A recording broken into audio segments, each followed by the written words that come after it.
આજે વિશ્વ યોગ દિવસે ભુજના સ્મૃતિવનમાં શહેરીજનોએ યોગા કરીને જિલ્લા કક્ષાની ઉજવણી કરી હતી। યુનેસ્કો દ્વારા જાહેર કરાયેલ વિશ્વના 7 સૌથી સુંદર મ્યુઝિયમ સ્મૃતિવનના પરિસરમાં યોગ દિવસની ઉજવણી કરાઈ હતી। સવારે નયનરમ્ય વાતાવરણ વચ્ચે યોગ શિબિર યોજાઈ હતી, જેમાં સાંસદ વિનોદભાઈ ચાવડા સહિતના જોડાયા હતા। સાંસદ વિનોદભાઈએ જણાવ્યું હતું કે વડાપ્રધાન નરેન્દ્ર મોદીએ આપણને અને વિશ્વને 10 વર્ષ પહેલા યોગ તરફ વાળ્યા હતા અને યોગ કરવાનો સંદેશો આપ્યો હતો। આજે વિશ્વના અનેક દેશો યોગ તરફ વળ્યા છે। યોગ આપણા મનને પ્રફુલ્લિત બનાવે છે અને શરીરને સ્વસ્થ અને તંદુરસ્ત બનાવે છે।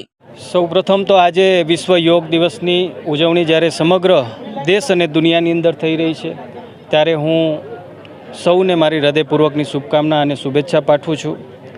દેશના યશસ્વી વડાપ્રધાન શ્રી નરેન્દ્ર મોદી સાહેબે આપણને સૌને અને વિશ્વને 10 વર્ષ પહેલાં યોગ તરફ આપણે સૌ વળી અને એ પ્રકારનો સંદેશો આપ્યો હતો અને આજે વિશ્વના અનેક દેશો આજે યોગ તરફ વળ્યા છે અને યોગ કરી રહ્યા છે।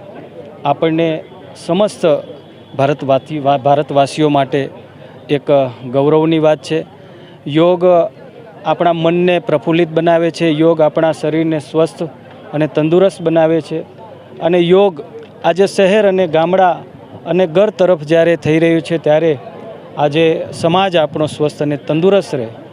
સાથે સાથે એ વાતનો આનંદ અને ગૌરવ છે કે જે કચ્છની અંદર આજે જિલ્લા કક્ષાના આજે વિશ્વ યોગ દિવસની ઉજવણી જ્યાં પ્રાંગણમાં આપણે કરી રહ્યા છીએ, એ ભુજિયાની તળેટીની અંદર સ્મૃતિવનમાં કરી રહ્યા છીએ અને સ્મૃતિવનની અંદર જે ભૂકંપ મ્યુઝિયમ આવેલું છે, હમણાં થોડાક દિવસો પહેલાં યુનેસ્કો દ્વારા વિશ્વના શ્રેષ્ઠ અને સુંદર 7 મ્યુઝિયમો છે એની અંદર સમાવેશ કરવામાં આવ્યો છે। ત્યારે આવા ઐતિહાસિક આ જગ્યા ઉપર આજે યોગ દિવસની ઉજવણી કરવામાં આવી છે અને હું સમસ્ત સૌને મારી હૃદયપૂર્વકની શુભકામના અને શુભેચ્છા પાઠવું છું।